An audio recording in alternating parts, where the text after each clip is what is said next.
Bonjour à tous et bienvenue dans ce nouvel épisode du podcast Dans la Poche. Je m'appelle Florian Mauffreton et je suis ravi de vous accueillir dans cet épisode vraiment particulier puisque j'ai la chance d'accueillir un invité alors dont vous n'allez ni connaître le nom, le prénom et le visage, mais dont l'histoire est vraiment fascinante. J'ai hâte qu'on l'entende. Si vous n'êtes pas encore abonné, n'hésitez pas à le faire, n'hésitez pas à liker l'épisode et à le partager. Et on se retrouve tout de suite avec notre invité.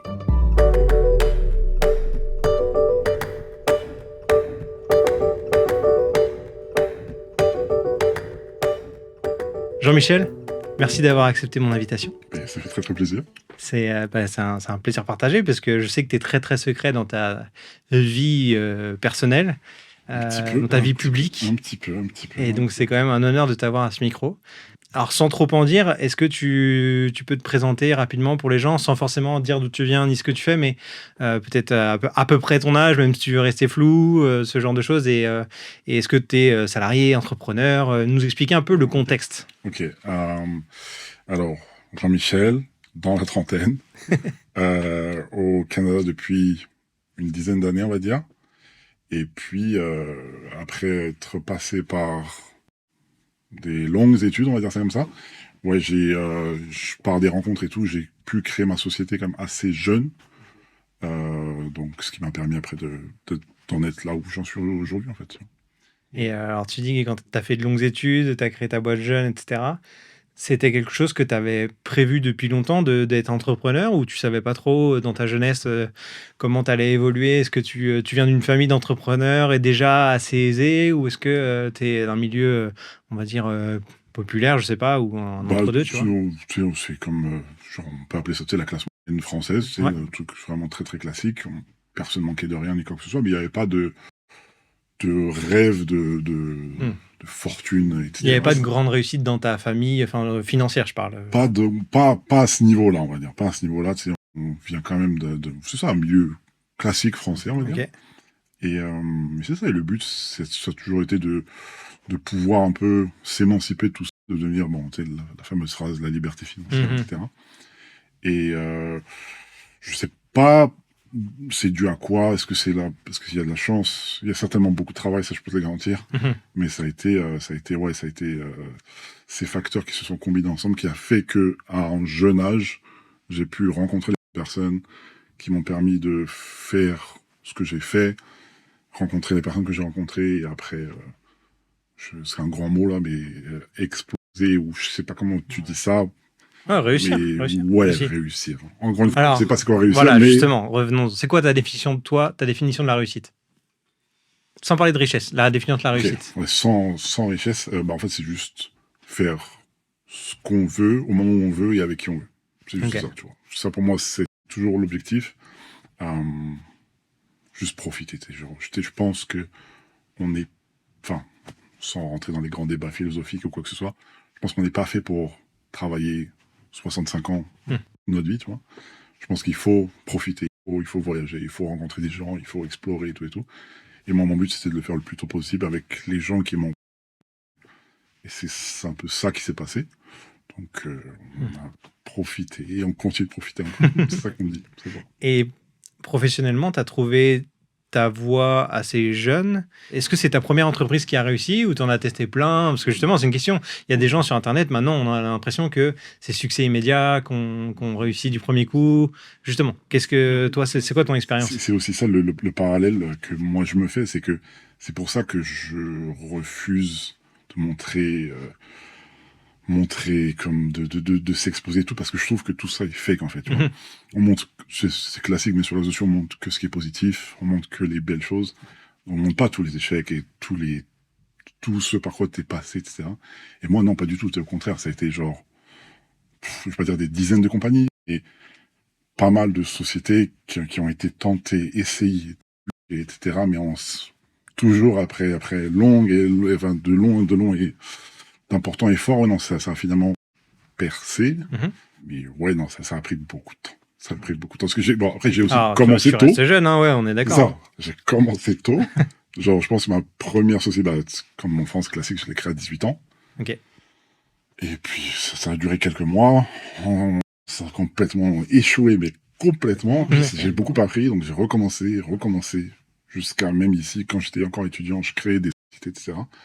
puis en fait, il suffit juste que t'essaies, t'échoues, tu réapprends, etc. Puis jusqu'au moment où tu rencontres, on s'en parlait la dernière fois, au moment de rencontrer la bonne personne qui fait que tout change et puis finalement ça perce. Donc c'est le petit degré de chance que alors chance ou chance provoquée, mais je sais pas comment tu l'appelles ce truc-là, mais ouais, c'est vraiment été ça. C'est pour moi, il y a, je pense, tout le monde, on rencontre une personne qui change tout pour toujours, tu vois. Mais c'est quand tu es au bon endroit au bon moment, c'est un petit coup de chance du destin. C'est ça. Il y a tout qui se profile pour que tu rencontres telle ou telle personne. Et puis moi, c'était le cas. Il y en a qui ont rencontré le grand amour, il y en a qui rencontrent ça ou ça ou ça. Moi, ça a été le professionnel, genre le parfait partenaire de business. Et puis ça a fonctionné, et puis après ça fait que monter, quoi, c'est ça. Mais alors, dans une ère aujourd'hui où tu vois les TikTok, Instagram, LinkedIn, YouTube, etc., tu vois beaucoup de entrepreneurs, infopreneurs, tu vois les réussites.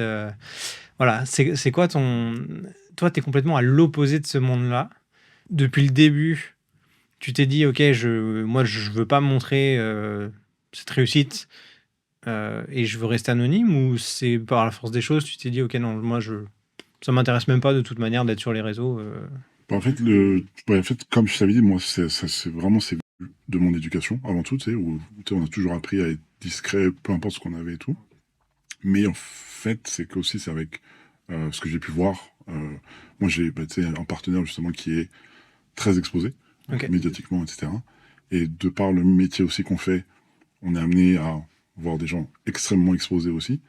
Et moi, ce truc-là, justement, tout ce qui en découle, en fait, fait que moi, ça me correspond pas. Ça marche pas avec ma personnalité, ça marche pas avec qui je suis, qu'est-ce que je veux, et qu'est-ce que je veux représenter. C'est juste que ça marche pas, tu sais. Donc, moi, je prends le contre-pied de tout ça et je me dis, OK, tu sais quoi, je vais les laisser faire leur truc, profitez, prenez la lumière que vous voulez. Moi, je me focus sur mes choses. Et c'est à peu près ça, en fait. OK, ouais, donc tu as eu la chance d'avoir des gens assez proches de toi, très exposés, qui t'ont permis de réaliser très vite que toi, tu voulais pas ça. Exactement, c'est vraiment ça. Il y a la lumière et l'ombre, tu préfères rester dans l'ombre, mais vivre tout le même kiff autrement que... Vraiment. OK. Et justement, tous ces gens-là qui sont dans la lumière, alors fake ou pas fake, je sais pas, mais c'est quoi ton avis sur ces personnes-là? Et sur ce mode de vie, en fait. Grosse question, ça. Moi, alors là, si tu veux rentrer en profondeur là-dedans, parce que j'ai eu le temps d'analyser un peu tout ça, tu vois, sans rentrer trop dans la critique personnelle, parce que chacun fait ce qu'il veut et chacun consomme ça de la façon dont il veut consommer. Mais moi, je vois ça plus comme dépendamment des personnes, dépendamment de comment elles agissent, dépendamment de tout ça, mais c'est toujours lié à l'ego, selon moi, tu vois. Je sais que il y en a qui ont besoin de ça. Il y en a que toute femme, peu importe, a besoin à un moment donné de son moment, tu sais, de briller, le fameux moment de gloire de Warhol, etc. Je pense que vraiment, certains ont besoin de ça. C'est pour combler des vides, c'est pour combler des absences, peu importe ce que ça comble, mais c'est ce que c'est. Moi, personnellement, c'est pas trop ça. Je suis très bien comme je suis, de la façon dont je l'ai fait, etc.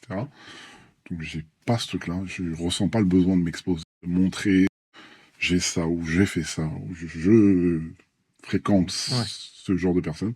C'est pas pour moi. Une fois, je fonctionne en petit comité, toujours avec les mêmes personnes. J'ai les mêmes amis depuis 20 ans. On va dans les mêmes restaurants.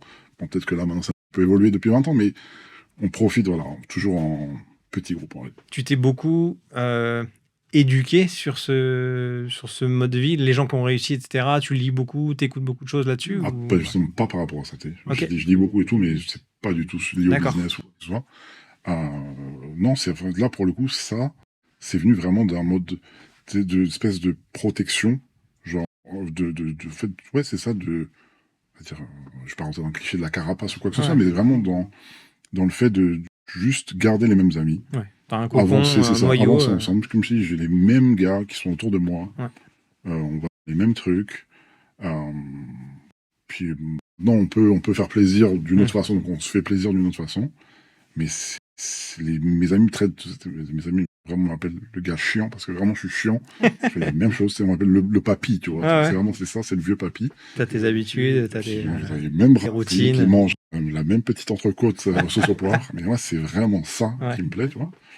Euh, puis c'est pas mal ça, quoi. C'est juste ce sentiment d'appartenance, si tu veux, à la même clique, en fait, presque. Ouais. Il n'y a jamais un moment où tu te dis, bah, pourquoi pas, j'aimerais même faire, je sais pas, une séance photo, une vidéo où je parle de tel ou tel truc. C'est pas du tout ton truc, quoi. Pour le coup, non, tu vois, genre, ça m'est arrivé de faire des interviews, etc., mais c'est toujours par Ouais. écrit, Ouais. pour le coup, tu vois. Et oui, il y a toujours cette espèce d'anonymat. J'ai pas besoin de montrer ma face, j'ai pas besoin de montrer mon truc.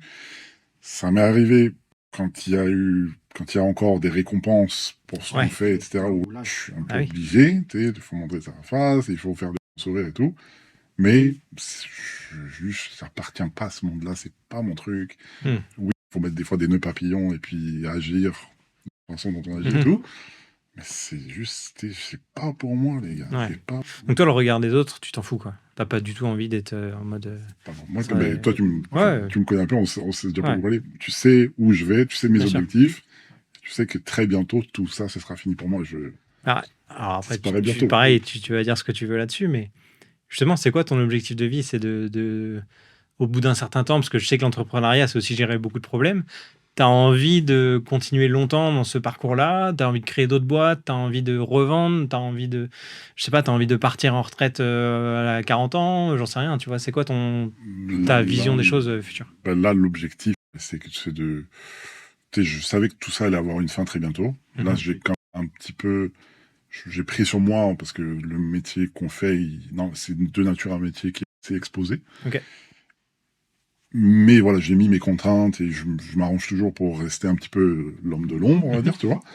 Mais le truc, c'est que, dans très très bientôt, je sais que tout ça, c'est fini. Là. Je sais que j'ai fait mon temps, on a bien profité, on a bien grandi en tant que personne, tu vois. Mais je sais que, là, il me reste quelques années seulement avant de tout revendre et partir... Moi, je t'ai dit... Vers une destination inconnue. Voilà, le soleil, en tout cas, m'attend. Ok. Le soleil m'attend très, très vite. Mais alors, c'est quoi la sensation quand on a moins de 40 ans, quand on a la trentaine, et qu'on se dit, OK, là, théoriquement, là, dès demain, si je veux, je peux tout plaquer, je peux partir et ma vie, elle est... Enfin, genre, j'ai aucune inquiétude financière, j'ai aucun stress, et je peux faire ce que je veux, quand je veux, et théoriquement à qui tu veux après, mais genre, c'est quoi le sentiment? Parce qu'il y a beaucoup de gens, et aujourd'hui, on le voit encore, notamment en France, en suivant les actualités, la situation de beaucoup de gens, la classe moyenne, ça a l'air assez précaire. Il y a beaucoup de gens frustrés, notamment face à l'argent. Il y a un gros tabou là-dessus. C'est quoi ton ressenti en tant que personne qui n'a plus de stress, en théorie, je pense, par rapport à ça? Je dirais pas qu'il n'y a plus de stress. Je dirais juste que les stress sont autres. Ok. Parce que, en fait, quand tu arrives à ce moment-là de ta vie, normalement, en fait, tu affrontes d'autres stress. Pour moi, le stress aujourd'hui, c'est prendre soin des gens qui sont autour de moi, tu vois. Chose que je m'imaginais pas, en fait, il y a quelques années, tu vois.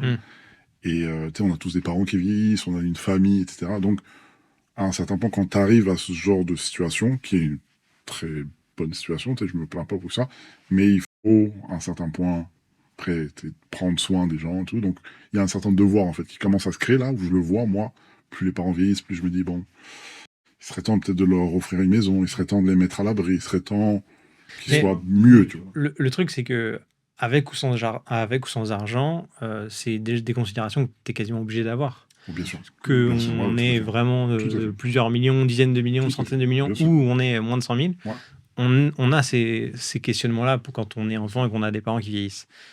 Le fait d'avoir de l'argent, ça tranquillise pas sur le fait que tu puisses assumer de les aider dans le futur? Si, je te dirais que ça retire cette question, parce que là, maintenant, c'est fait.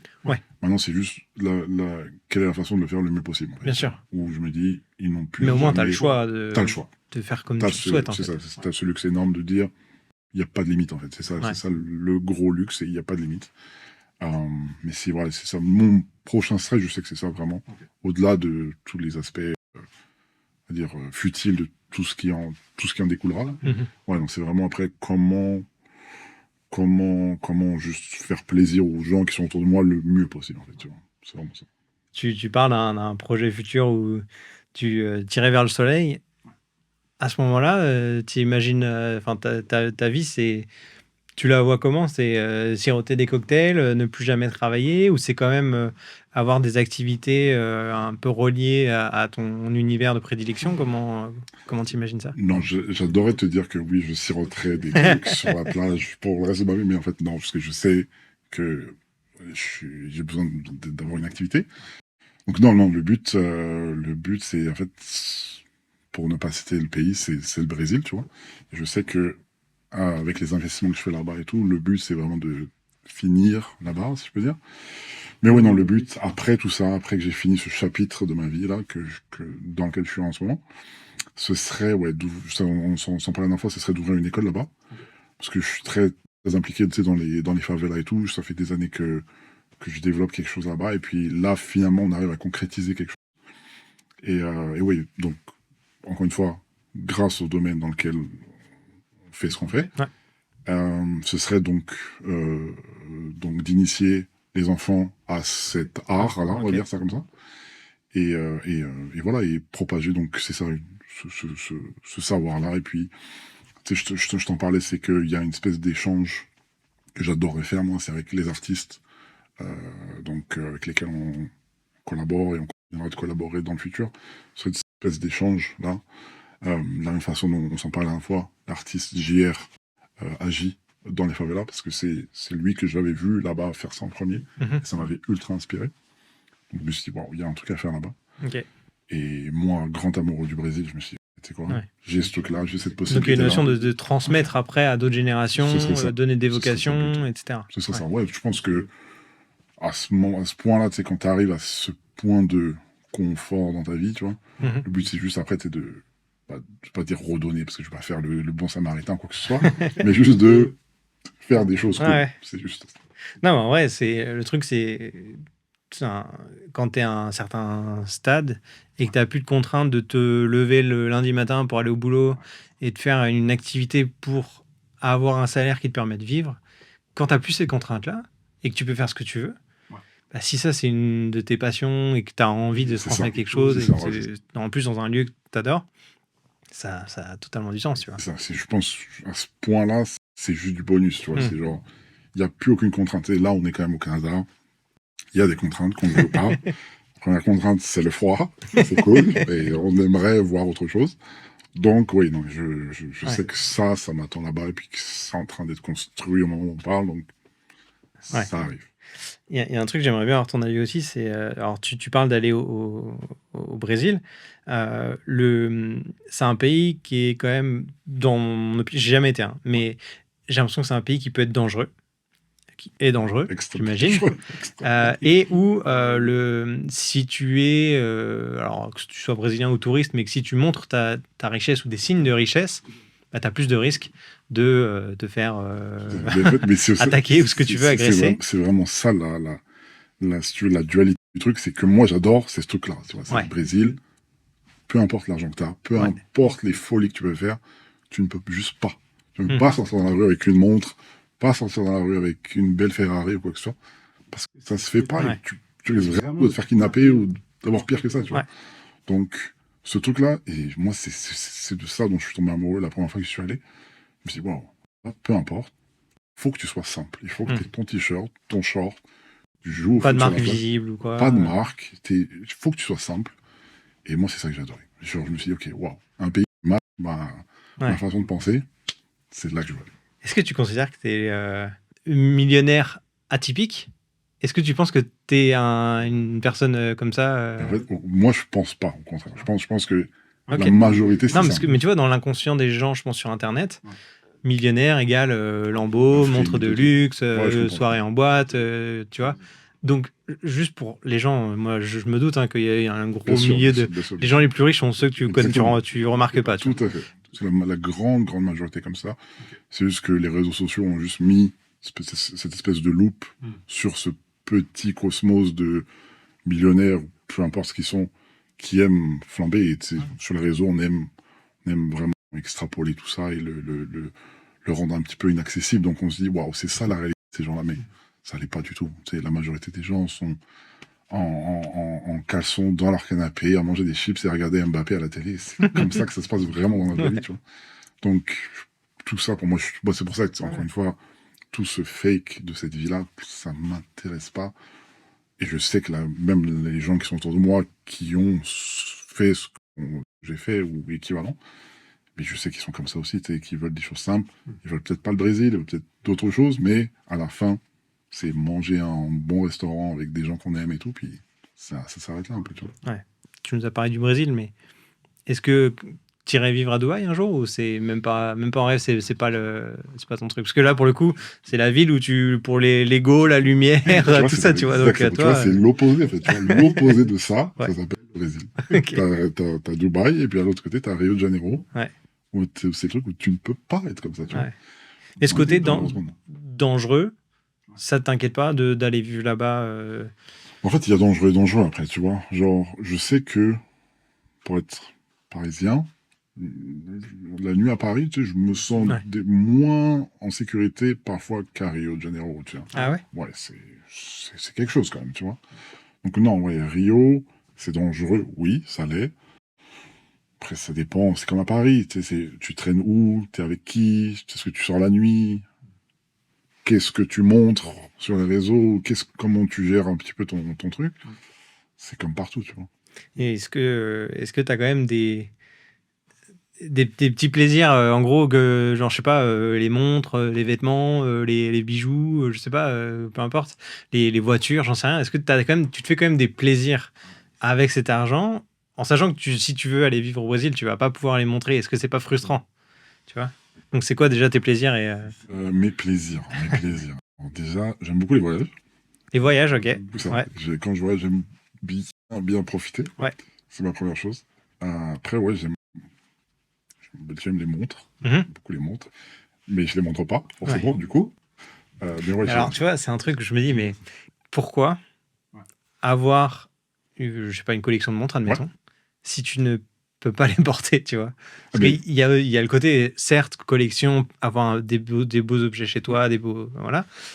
Mais si tu peux pas les porter, est-ce qu'il n'y a pas un côté frustrant? Et est-ce que tu les portes pas par rapport au regard des autres ou juste parce que tu as peur de te faire voler, par exemple? Ah non, là où on habite actuellement, tu sais, c'est genre l'endroit le plus safe du Oui, monde, oui, je pense. ouais. Non, c'est vraiment, je pense, c'est même pas pour ça, je te dirais que c'est plus pour l'image que ça rejette. Ok. Moi, j'achète pas ça pour montrer ou quoi que ce soit, c'est juste parce que vraiment j'aime ça, Ouais, j'aime ce qu'il y a derrière ça. Et puis, tu sais, c'est ça, genre j'aime ça, je sais que j'ai des objectifs de vie aussi en tant qu'homme, tu vois. Je me dis, tu sais, moi, mon plaisir, j'ai un très bon ami à Paris qui fonctionne comme ça aussi, c'est que moi, je sais que j'aimerais arriver à 50 ans, par exemple, et avoir un beau garage de voiture. Ok. Ça, ce serait un de mes kiffs ultimes. Mhm. Je sais que je vais me bâtir doucement un petit garage, donc une voiture à la fois et tout, avec des anciennes belles voitures. Je suis un fan des années 70, les Mercedes des années 70 pour moi c'est les plus belles. Donc c'est ça, en acheter une, deux, trois, 10, jusqu'à avoir vraiment un beau garage. Donc c'est ça, c'est même pas pour... C'est juste pour moi, c'est mon kiff à moi. Et puis ce serait ça, ouais, genre mon plaisir coupable, on va dire ça, ça serait vraiment ça.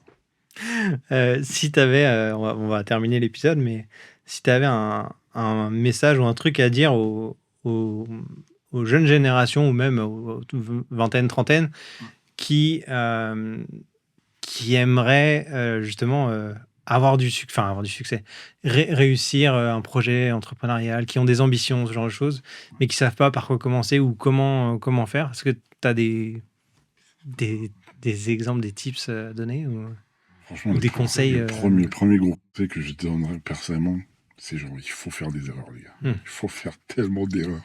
Il faut échouer 40 fois, 40 000 fois même. Il faut vraiment beaucoup essayer, beaucoup échouer. Ouais. Parce que c'est comme ça que tu apprends. Genre, je sais que c'est comme ça la mentalité. Genre, toi, tu la connais aussi, la mentalité française, la mentalité nord-américaine. Où en France, il y a ce petit côté un peu honteux d'avoir échoué, alors qu'ici, pas du tout. Non, il faut que tu échoues. C'est un peu frustrant pour les gens de dire à chaque fois, on me dit il faut que je me trompe, il faut que je fasse des erreurs, mais en même temps, il y a tellement de bouquins, de podcasts, de vidéos, de gens qui réussissent et qui donnent une méthode pour réussir. Et on me dit de me tromper, mais en théorie, si je suis la méthode, je vais réussir. Tu vois ce que je veux dire? Ça, c'est dans un monde mais tu vois. idéal, bien sûr. Ça, je le crois. Parce qu'on est dans la vraie vie, et que c'est pas du tout comme ça. Non, il faut échouer, il faut se tromper. Et c'est comme ça que tu apprends. Et puis, moi, j'ai un de mes mentors ici qui m'a dit, il m'a dit ça il y a plusieurs années, puis ça m'est toujours resté, il faut que tu sois confortable à être inconfortable. Et vraiment, cette phrase-là m'est toujours restée, si tu veux. Et je me suis dit, wow, en fait, il a raison, tu vois, il a raison, il faut être inconfortable. Parce que notre problème à nous, c'est que on veut toujours la facilité, parce que tu sais, on est juste humain, et on veut être facile, on veut avoir tout facilement et rapidement. Mais non, il faut que tu sois inconfortable, il faut que tu galères. Il faut que tu galères pour finalement réussir. Ouais, donc il faut galérer et être persévérant pour qu'au bout d'un moment, ça fonctionne. C'est pas avec un petit peu de chance, un petit peu de travail, un petit peu de ça. Oui, je pense que vraiment. Et après, tu vois, encore une fois, c'est quoi réussir? Est-ce que c'est frapper comme mur tel million, tel 10 millions, quoi que non? C'est toi qui détermine ta réussite. Et après, à noter, dans l'épisode, on n'a pas du tout mentionné de chiffres particuliers. On a compris que tu es confortable financièrement, il n'y a aucun problème. Mais c'est à chacun d'évaluer le montant qui lui correspond, quoi. Donc, c'est aussi ça le message. Mais je trouve ça super intéressant. Donc, merci beaucoup d'avoir partagé tout ça. Alors, on en a dit le moins possible sur la vie privée de Jean-Michel, évidemment. L'idée, c'est de partager ses valeurs, sa philosophie de vie. En fait, on a compris que l'éducation fait que tu as toujours été sensible au fait d'être discret. Rester dans l'ombre aussi par les expériences que tu as eues. Tu as compris que tu n'étais pas fait pour la lumière. Ouais, vraiment pas. Tu as l'air d'être posé, à l'aise dans ta vie, tu es bien dans tes baskets, tu vois. J'espère en tout cas. Enfin, c'est ce que ça retranscrit en tout cas. Donc, c'est trop cool. Je te souhaite le meilleur en tout cas pour la suite. Merci bon beaucoup. Courage, bon courage, je sais pas si tu courage, bon kiff dans ta vie future. Profite bien avec tous les gens que tu veux autour de toi. Et puis voilà, on te souhaite le meilleur. C'est ça le but. Flo. Donc je vais pas inviter les gens à s'abonner à tes réseaux sociaux parce que de toute manière, c'est pas le but. Vous l'aurez bien compris. Merci encore Jean-Michel. Et puis, si vous avez apprécié cet épisode, n'hésitez pas à vous abonner, à liker et partager. Et on se retrouve très vite dans un prochain épisode dans votre poche.